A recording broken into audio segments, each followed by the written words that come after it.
कांग्रेस के एक गद्दार का साथ देकर मोदी जी के मंत्री ने खुद को उल्टा ही फंसा लिया, उल्टा ही फंस गए।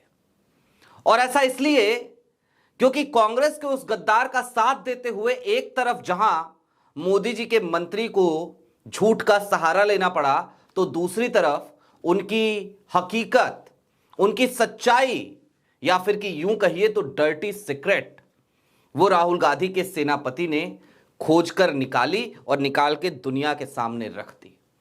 बड़ी फजीयत हो गई है, बड़ी थूथू हो गई है, लोग बात कर रहे हैं, लेकिन हां, ये मोदी सरकार है भैया, यहां फर्क कहां किसी को पड़ता है। तो वही बेशर्मी, बेहयाई, थिथरई और गलदुदई जारी रहेगी, इसकी भी पूरी उम्मीद है, लेकिन जरा पर्दे खोलनी तो जरूरी ही है। नमस्कार, मैं स्वप्निल और आप मुद्दा देख रहे हैं। दोस्तों, आगे बढ़े उससे पहले वही छोटी सी अपील। मुद्दा इन दिनों एक गंभीर आर्थिक संकट से जूझ रहा है। एक तरफ हमारे मेन बैंक अकाउंट्स फ्रीज चल रहे हैं, तो दूसरी तरफ हमारे 2.5 साल पुराने चैनल को हमसे लंबे समय तक छीन कर रखा गया था।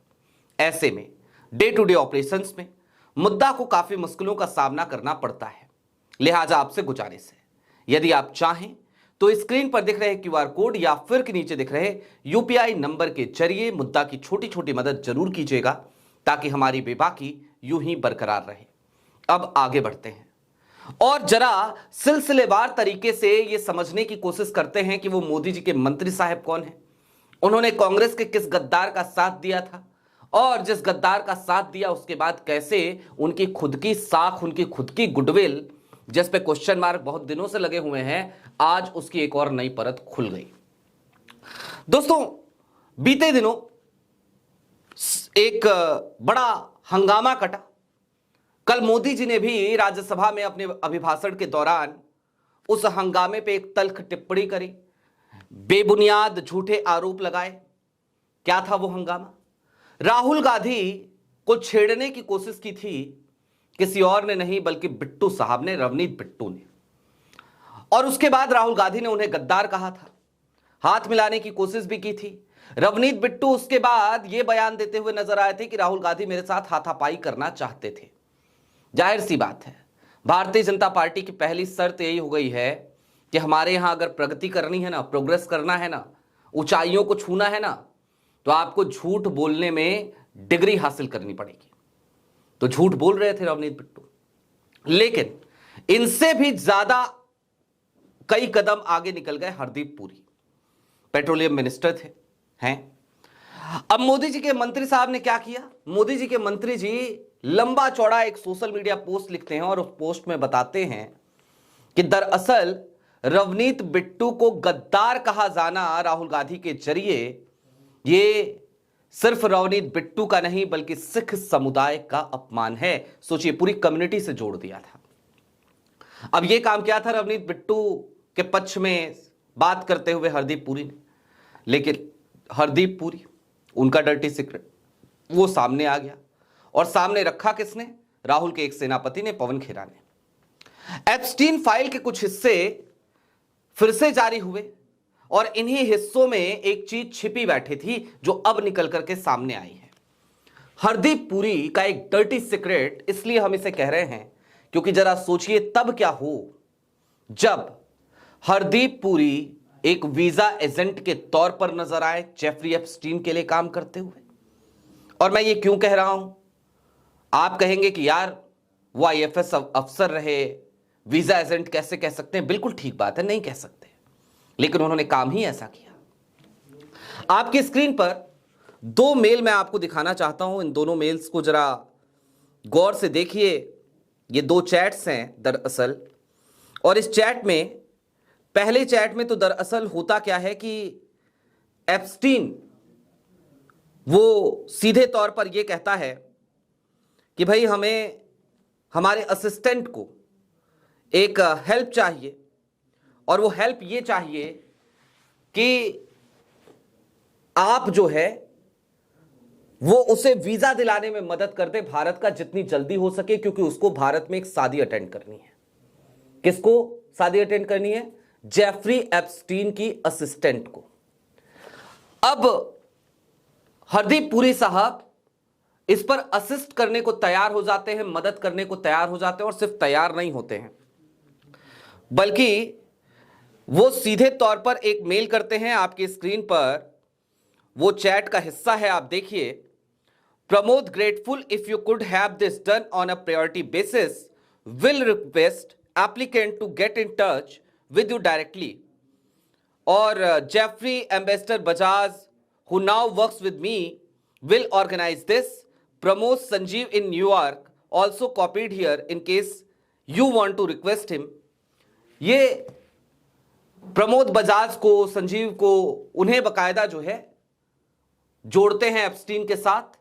और उसके बाद से होता यह है जनाब कि एप्स्टीन के उस असिस्टेंट को वीजा दिलाने में हरदीप पुरी और भारत के तात्कालिक एम्बेसडर, राजदूत, वो पूरी मदद करते हैं। अब सोचिए इसे क्या ही कहा जाए, और क्यों ना ये सवाल पूछा जाए। और ये मेल कब का है जानते हैं आप? 2014। तारीख बता देता हूं मैं आपको, 24 अक्टूबर 2014। प्रधानमंत्री नरेंद्र मोदी ही थे, 2014 नए नए बने थे, और उसी वक्त की ये बातचीत है। अब दोस्तों, मैं क्यों बार बार ये कह रहा हूं कि कांग्रेस के गद्दार का साथ दिया तो मोदी जी के मंत्री उल्टा फंसे, जरा इसको भी डिकोड कीजिए, इसको भी समझने की कोशिश कीजिए। भारतीय जनता पार्टी में ना ऐसे गद्दारों की बड़ी अहमियत है, और ऐसे गद्दारों को अगर कोई कुछ बोल देता है कांग्रेस की तरफ से तो बड़ी बड़ी परेशानी होती है, बड़ी तकलीफ होती है मोदी जी को। वही कम से कम इस समय हमें दिख रहा है। रवनीत बिट्टू को गद्दार क्यों कहा, इस पे मैंने पहले भी बात करी है, आज फिर लेकिन बात करना जरूरी है ताकि सनद रहे, याद रहे। रवनीत बिट्टू, उनके दादा को मुख्यमंत्री किसने बनाया? जाहिर सी बात है, कांग्रेस ने। दादा मुख्यमंत्री बने, दादा की शहादत भी हुई, नमन है। रवनीत बिट्टू उसके बाद क्या करते हैं? 2009 में रवनीत बिट्टू को पहली बार टिकट किसने दिया था, या फिर कि यूथ कांग्रेस का उनको पंजाब का प्रेसिडेंट किसने बनाया था? इन सवालों का जवाब जानते हैं आप? जवाब है राहुल गांधी। राहुल गांधी युवाओं को कांग्रेस पार्टी से जोड़ना चाहते थे, आगे लाना चाहते थे। राहुल गांधी खुद युवा थे, तो राहुल गांधी ने पंजाब में रवनीत बिट्टू को आगे बढ़ाने का काम किया। पहले यूथ कांग्रेस का प्रेसिडेंट बनाया पंजाब का, उसके बाद 2009 में उन्हें टिकट दिलाया आनंदपुर साहिब से। टिकट मिला, कांग्रेस के टिकट पे जीते भी 2009 में। फिर 2014 का साल आया, कांग्रेस की सरकार भले चली गई, लेकिन इस बार भी टिकट राहुल गांधी ने उनको दिलाया था। सीट बदल दी गई थी क्योंकि आनंदपुर साहिब से अच्छी रिपोर्ट नहीं थी रवनीत बिट्टू के कार्यकाल की, तो सीट बदली गई, लुधियाना सीट दी गई, लुधियाना से जीते। 2019 आया, 2019 में फिर टिकट रिपीट हुआ, फिर जीते।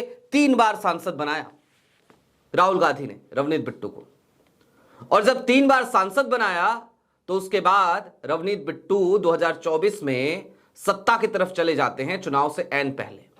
और क्यों जाते हैं? क्योंकि जाहिर सी बात है, उनको यह समझ में आ रहा था कि भाई अगर कांग्रेस नहीं आई तो क्या करेंगे, सत्ता से इतने दिनों तक दूर कैसे रहेंगे।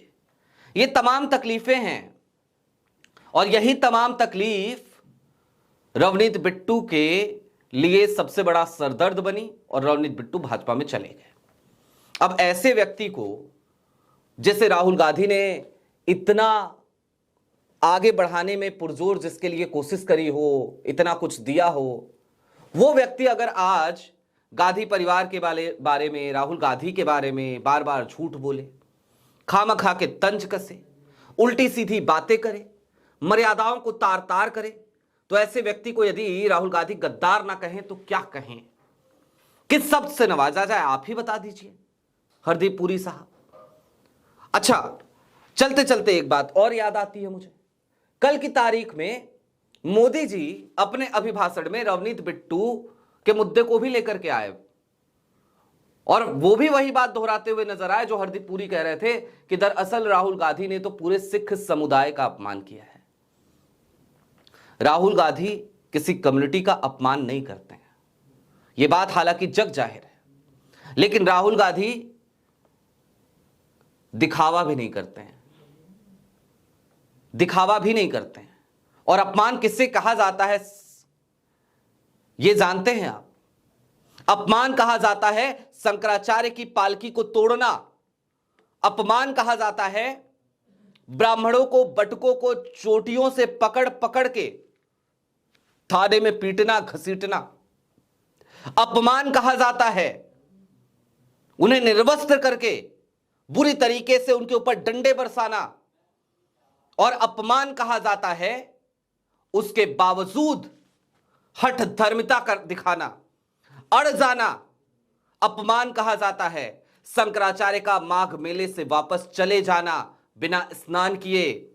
अपमान कहा जाता है इन तमाम अंधेर गर्दी पर मुख्यमंत्री का अहंकार में डूबे रहना।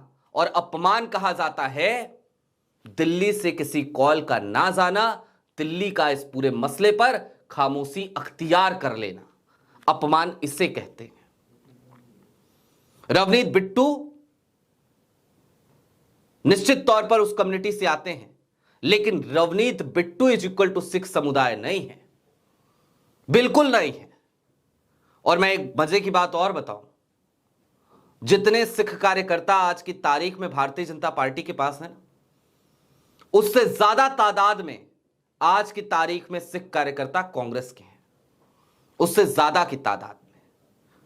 तो फिर भला, और ये फर्जी वाले कार्यकर्ताओं की बात नहीं कर रहा हूं जो फर्जी फर्जी आंकड़े भर के और कह दिया जाता है कि देखिए दुनिया की सबसे बड़ी पार्टी बन गई है भारतीय जनता पार्टी। वो फर्जी वाले आंकड़े नहीं हैं, ये वास्तविक जमीनी धरातल के आंकड़े हैं। अब दोस्तों चलते चलते ये भी समझ लीजिए कि चाहे आज की तारीख में जितनी भी छटपटाहट हो, जितनी भी फड़फड़ाहट हो तो ये रहा है कि हर दांव उल्टा पड़ता जा रहा है।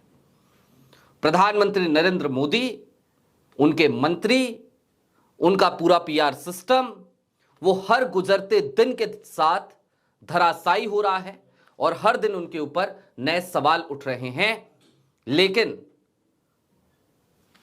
कान पे जू नहीं रेंगते। ये एक बड़ी समस्या है। आपकी क्या राय है कमेंट बॉक्स में जरूर बताइएगा। अभी के लिए दीजिए इजाजत। चलते चलते फिर वही अपील, चैनल पे नए हो तो सब्सक्राइब करते हुए जाइएगा, सक्षम हो तो छोटी छोटी मदद मुद्दा की जरूर कीजिएगा। बहुत शुक्रिया।